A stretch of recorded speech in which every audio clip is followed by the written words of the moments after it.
Hello guys, ये हमारा bitcoin challenge part 1 है। अ, आज हमने अलग अलग टाइम फ्रेम पे एनालाइज किया हुआ है बिटकॉइन का कि किस डायरेक्शन में हमारा बिटकॉइन आज जा सकता है। सो हमने पॉसिबिलिटी है कि ये डाउन साइड जा सकता है। यहाँ पे हम अलग अलग टाइम फ्रेम पे देख रहे हैं कि बिटकॉइन है वो एक प्राइस रेंज में फंसा हुआ है। सो यहाँ से एक बार अगर वो ब्रेक करेगा तो हमें एक अच्छी सी मूव मिल सकती है। यहाँ पे मैंने इसको रेक्टेंगुलर में एक शो किया हुआ है। हमने इसको 30 मिनट पे भी देखा हुआ है एंड 5 मिनट पे भी अभी हम देख रहे हैं। सो यहाँ पे ये मेरा एक्चुअली पेपर ट्रेडिंग का अकाउंट है। सो जैसे कि अगर आप देख रहे हो कि यहाँ पे प्राइस है वो एक ही प्राइस रेंज के बीच में लगातार घूम रही है। सो मोस्टली लोग क्या करते हैं कि यहाँ पे अभी इनको लगता होगा कि ये अप साइड अप डायरेक्शन में ये ब्रेकआउट देगा एंड कुछ लोग यहीं पे एंटर हो जाते हैं एंड प्राइस जो है वो फिर उसके अगेंस्ट में जाती है। जैसे कि मैं अभी आपको एक एग्जांपल के लिए यहाँ पे शो कर रहा हूँ कि अभी मैंने जैसे कि ये नीचे आया और मैंने यहाँ पे एक डाउन साइड एंट्री ले ली है। अगर आप इसको 1 आवर के टाइम फ्रेम पे भी देखोगे तो ये अभी नीचे जा रहा है। सो इसने जैसे ही ब्रेकआउट दिया हमने यहाँ पे एंट्री कर दी। हमने कोई ज़्यादा वो सोचा वगैरह नहीं है। जो पहली कैंडल थी वो बाहर आई, सेकंड कैंडल पे हमने ले ली। तो यहाँ पे ही जो है वो सबसे ज़्यादा ट्रैप रहता है। और मैंने इसीलिए अपना जो मेन अकाउंट है डेल्टा एक्सचेंज का, इंडियन डेल्टा एक्सचेंज का, वहाँ पे मैंने अभी ट्रेड नहीं लिया हुआ है। मैंने ये जो पेपर ट्रेडिंग है वहाँ पे ट्रेड लिया हुआ है ताकि आपको पता चले कि यहाँ पे किस तरह से मोस्टली लोग जो है वो अपना पैसा गंवाते हैं। क्योंकि जैसे ही उनको ब्रेकआउट दिखा तो उन्होंने यहाँ पे एंट्री ले ली है एंड जो भी अपना रिस्क टू रिवॉर्ड रेशियो रहता है उस हिसाब से हम लोगों ने यहाँ पे अपना stop loss and target define कर दिया हुआ है। तो अभी आप ये लाइव मतलब कि अभी मैंने ये रिकॉर्ड करके रखा हुआ है कि ऐसे में किस तरह से ट्रैपिंग होती है और लोग क्यों लॉस में ज़्यादा रहते। और पेपर ट्रेडिंग का फ़ायदा क्या रहता है क्योंकि जैसे ये मैंने पेपर ट्रेडिंग में अभी क्योंकि कोई भी ट्रेडर है, मोस्टली बिगनर ट्रेडर का यही प्रॉब्लम रहता है कि उनको अगर शायद एक बार, दो बार, तीन बार भी यहाँ पे पता चल जाता है कि यहाँ पे ट्रैपिंग सबसे ज़्यादा होती है, फिर भी वो ट्रेड लेने से अपने आप को रोक नहीं सकते। सो अगर किसी को ये प्रॉब्लम है तो इसका बेस्ट ऑप्शन यही रहता है कि आप पेपर ट्रेडिंग करें। कि अगर आपको ऐसा लग रहा है, अगर आप कॉन्फिडेंस नहीं है जहाँ से कि ये ट्रेड में मैं कॉन्फिडेंस नहीं था, तो मैंने इसको पेपर ट्रेडिंग में इसको अप्लाई किया कि देखते हैं कि किस तरह से जाता है।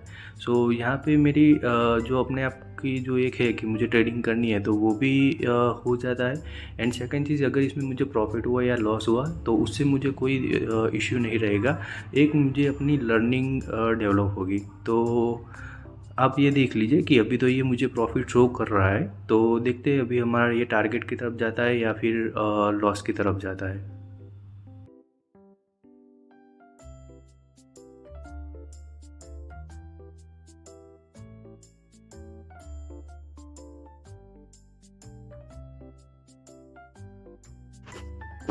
यहाँ पे अगर हम देखते हैं कि हमारी जो बिटकॉइन है अभी रिवर्सल डायरेक्शन में जाना स्टार्ट हो चुकी है और हमारे स्टॉप लॉस को हिट करने के लिए जा रही है। सो मैं यही दिखाना चाह रहा था कि जैसे कि अगर किसी बिगनर ने यहाँ पे एंट्री ले ली है तो यहाँ पे उसका जो साइकोलॉजी है वो हिल जाता है कि ये तो नीचे की डायरेक्शन में जाना चाहिए था और अभी ये रिवर्सल आ चुका है। एंड कुछ लोग यहाँ पे क्वांटिटी अपनी डबल करते हैं या फिर एवरेज करना शुरू कर देते हैं and at the end of उनको एक बड़ा सा लॉस होना स्टार्ट हो जाता है। सो यही चीज़ है कि अगर आपको कोई पे भी ब्रेकआउट दिख रहा है तो तुरंत उसमें एंट्री नहीं लेनी चाहिए। एक बार आपको रिवर्सल के लिए वेट करना चाहिए। जैसे कि अगर इसने अभी रिवर्सल दिया है एंड ये जो अभी अपनी सेकंड रेड कैंडल है उसको फिर से ब्रेकआउट करता है तो वहाँ पे अगर आप एंट्री लेते हो तो वो सबसे सेफ जगह पे रहता है कि वहाँ पे फिर उसका एक डायरेक्शन स्टार्ट हो जाता है। सो अभी हम लोग देखते हैं कि ये हमारा स्टॉप लॉस लेता है या फिर यहाँ से वापस अपनी डायरेक्शन लेके हमारे टारगेट की तरफ चला जाता है।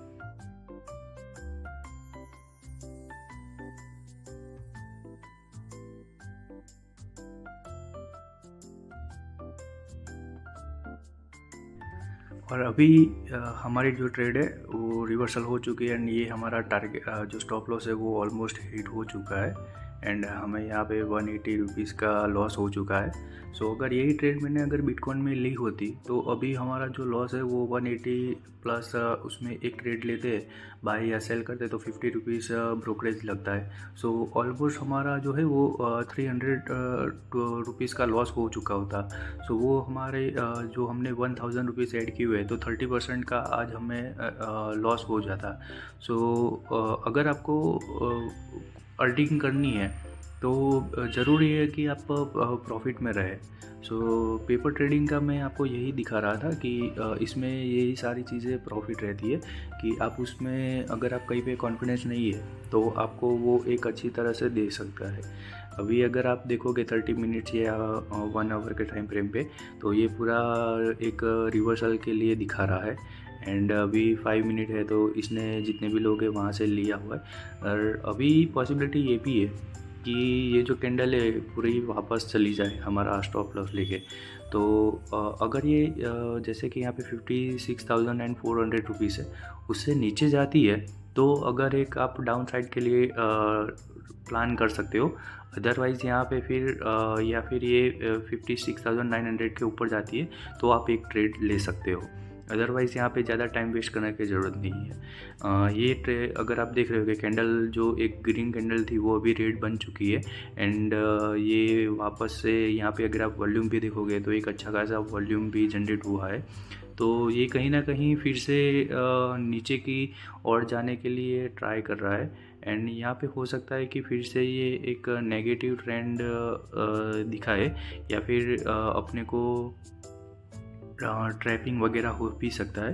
सो अभी मैं आपको आगे एक और चीज़ दिखाने जा रहा हूँ कि ट्रेडिंग के लिए आप जो भी प्लेटफॉर्म यूज़ कर रहे हो तो उसमें आपको उसकी 100% जानकारी होनी भी ज़रूरी है।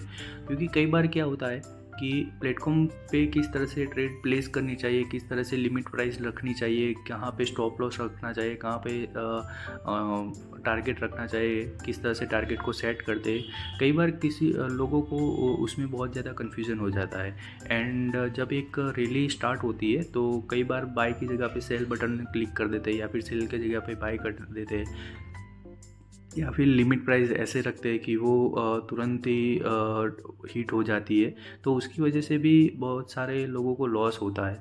सो उसी का एक एग्जांपल मैं अभी आपको दिखाने जा रहा हूँ कि जहाँ पे मैं किस तरह से ऐसी कंडीशन में लॉस होता है। यहाँ पे फिर से एक नेगेटिव साइन दिखा रहा है एंड सेलिंग का फिर से ये स्टार्ट कर रहा है। सेलिंग के लिए हम इसको इस तरह से देख रहे हैं क्योंकि जो हमारा अभी स्टॉप लॉस हिट हुआ है वहाँ पे अगर आप देखोगे तो एक अच्छा खासा वॉल्यूम भी जनरेट हुआ है। सो हमें अभी लग रहा है कि अगर ये हमारा जो है वो 56,400 से नीचे जाता है तो एक डाउन साइड ट्रेंड जो है वो स्टार्ट हो सकता है। सो हम यहाँ पे एक अपनी जो लिमिट प्राइस है वो रख देंगे कि 56,400 से नीचे जाता है तो हम अपनी जो है वो 1 क्वांटिटी सेल करेंगे। आई थिंक 400 से हम नहीं रखते, हम अपना जो है वो 380 रुपीज़ रख दे सेफ साइड, क्योंकि अगर वो अदरवाइज़ वो हमारा हिट होकर वापस ना चला जाए। सो यहाँ पे हम सेल के लिए प्लान कर देते एंड ये देखिए कि हमने जो लिमिट प्राइस रखी थी वो 56,380 रुपीज़ रखी थी, पर ये हमारा तुरंत ही ऑर्डर है वो एक्सेप्ट हो चुका है। अगर कभी भी ऐसा आपके साथ होता है कि टेक्निकल एरर की वजह से, तो आपको तुरंत ही वो ट्रेड है वो कैंसिल कर देनी चाहिए। क्योंकि इसमें क्या होता है कि अगर आपने इसको कैंसिल कर दिया तो आपको ज़्यादा से ज़्यादा कितना नुकसान होगा कि आपका जो ब्रोकरेज है उसका ही नुकसान होगा। अगर जैसे कि अभी मेरा 60 रुपये का प्रॉफिट चल रहा है, मैंने इसको काट दिया तो मेरा 50 रुपीज़ से ज़्यादा इसमें लॉस नहीं होगा। पर अगर ये मेरा प्लानिंग नहीं है, क्योंकि यहाँ से हाईली चांसेस है कि ये हमारी डायरेक्शन में ना भी जाए एंड रिवर्सल हो जाए, तो मेरा जो लॉस है वो 200 रुपये का हो जाएगा। पर ये मैं सिर्फ आपको दिखाने के लिए इसको रिकॉर्ड कर रहा हूँ कि मैंने भी कई बार ये गलती कर चुका हूँ कि ऐसे ही टाइम पे मैं इसको फिर लेके बैठ जाता हूँ एंड मैंने इसमें बहुत ही बड़ा लॉसेस भी देखा हुआ है कई बार। तो अगर आपके साथ ऐसा कभी भी होता है तो आप इसको तुरंत ही कैंसिल कर दीजिए एंड जो भी ब्रोकरेज है वो पे करने में कोई दिक्कत नहीं है।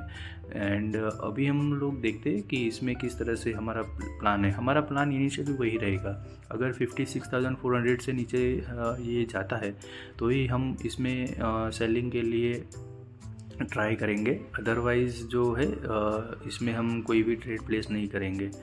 एंड इसीलिए मैं चाहता हूँ कि हम अपना जो है वो डेल्टा एक्सचेंज का अकाउंट है उसको भी हम एक बार देख लेंगे कि उसमें किस तरह से ये रेडी रखेंगे कि अगर इसके नीचे जाते हैं तो हम उसमें एक ट्रेड है वो प्लेस कर सके। अभी तो हम कोई ट्रेड प्लेस नहीं कर रहे क्योंकि अभी जो हमारी डायरेक्शन में वो गया हुआ नहीं है। मोस्टली यहाँ पे चांसेस यही है कि जब तक अपने जो एक रिवर्सल है वो अच्छा नहीं हो रहा है या फिर कोई बड़ी सी कैंडल नहीं मिल रही है तब तक आप उसमें ट्रेड ना लीजिए। एंड पेपर ट्रेडिंग का यही है कि आप इसमें कितनी भी गलतियाँ करोगे, अगर आपने डाउट है कहीं पे भी तो आप इसको इजीली प्रैक्टिस कर सकते हो। ये मेरा प्रैक्टिस करने के लिए ही अकाउंट है क्योंकि मैंने भी बहुत बार गलती की हुई है। तो और हर एक इंसान जो है वो अपनी गलतियों से ही सीख सकता है।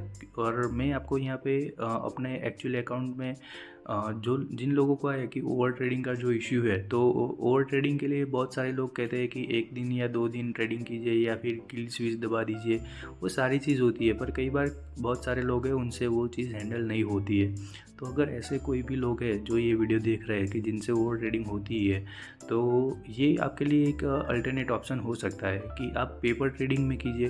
क्योंकि कई बार हम एक्चुअल ट्रेडिंग पे करते हैं तो हम लोग को कुछ एक्सपेरिमेंट करना होता है, तो हम वहाँ पे छोटी सी क्वांटिटी से कर लेते हैं, पर वहाँ पे भी हमारा पैसा तो एक्चुअल जाता ही है। अगर आप 500 रुपये या 1000 रुपये भी दे रहे हो तो वो भी किसी के लिए कम नहीं होता है। तो आपको कोई भी एक्सपेरिमेंट करना हो, कोई भी अपनी स्ट्रैटेजी ट्राई करना हो तो आप पेपर ट्रेडिंग कर सकते हो। यहाँ पे हमने पेपर ट्रेडिंग में एक अपना ट्रेड लिया हुआ है। देखते हैं आगे कि यहाँ पे भी हमारा टारगेट हिट होता है या फिर यहाँ पे हमारा स्टॉप लॉस होता है। अगर ये यहाँ पे 56,400 से नीचे जाता है तो हम हमारा जो एंजल ब्रोकिंग वाला डेल्टा एक्सचेंज वाला हमारा जो अकाउंट है उसमें भी हम अपना ट्रेडिंग है वो प्लेस करेंगे। एंड यहाँ पे अगर आप एक देख सकते हो कि ये जो एक लाइन दिख रही है कि प्राइस जो है वो इससे नीचे नहीं जा रही है। सो प्राइस अगर इससे नीचे भी जाती है, एक अच्छी सी कैंडल दिखाती है, तो भी हम हमारे थोड़ा सा कॉन्फिडेंस रहेगा कि हाँ ये डाउन साइड के लिए जा सकता है। अदरवाइज़ तो हम इसमें कुछ खास देखना नहीं चाहते। देखते हैं अभी यहाँ पे ये स्टॉप लॉस की तरफ जाता है या फिर टारगेट की तरफ जाता है।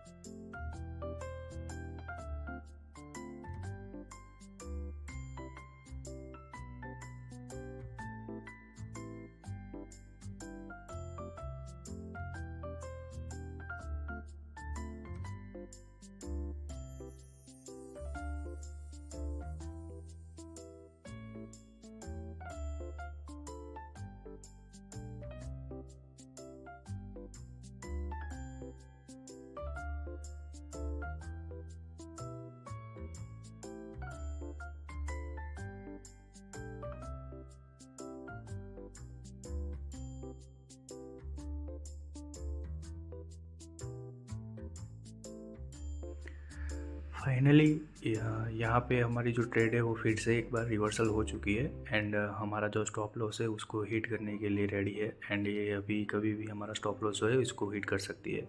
फिर से यहाँ पे हमें जो है एक 100 रुपीज़ का लॉस हो रहा है पेपर ट्रेडिंग में।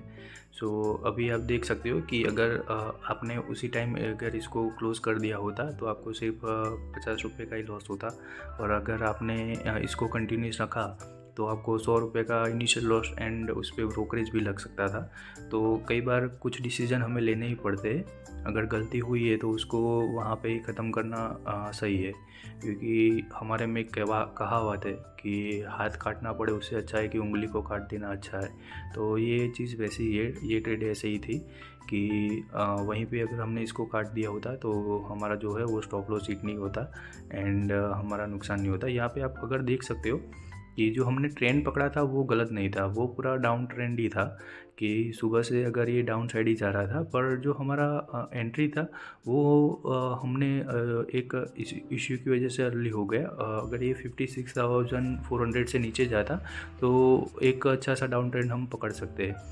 पेपर ट्रेडिंग का जो मैं आपको क्यों ये पेपर ट्रेडिंग कर रहा हूँ एंड ये मैंने 1000 से क्यों स्टार्ट किया हुआ है, तो ये आप देख सकते हो कि मेरे अभी अकाउंट में 350 रुपये है, जबकि मेरा जो इंडियन डेल्टा एक्सचेंज का अकाउंट है तो उसमें मैंने कोई ट्रेड प्लेस किए हुई नहीं है, तो वहाँ पे मेरा वो 1000 रुपीज़ ही है। सो अगर आप देख सकते हो कि ना ही मुझे आज कोई प्रॉफिट हुआ है, ना ही कोई मुझे आज लॉस हुआ है। सो पेपर ट्रेडिंग की मदद से आप अपना जो एक एरर है जो ट्रेडिंग का है कि ओवर ट्रेडिंग हो जाती है और उसकी वजह से लॉस होता है, तो इसको आप इजीली अवॉइड कर सकते हो। सो मैं यही दिखाना चाहता था, इसलिए मैंने आपको paper trading and delta exchange का शुरू किया है। तो आज का हमारा जो ये पार्ट है यहीं पे समाप्त होता है। Thank you.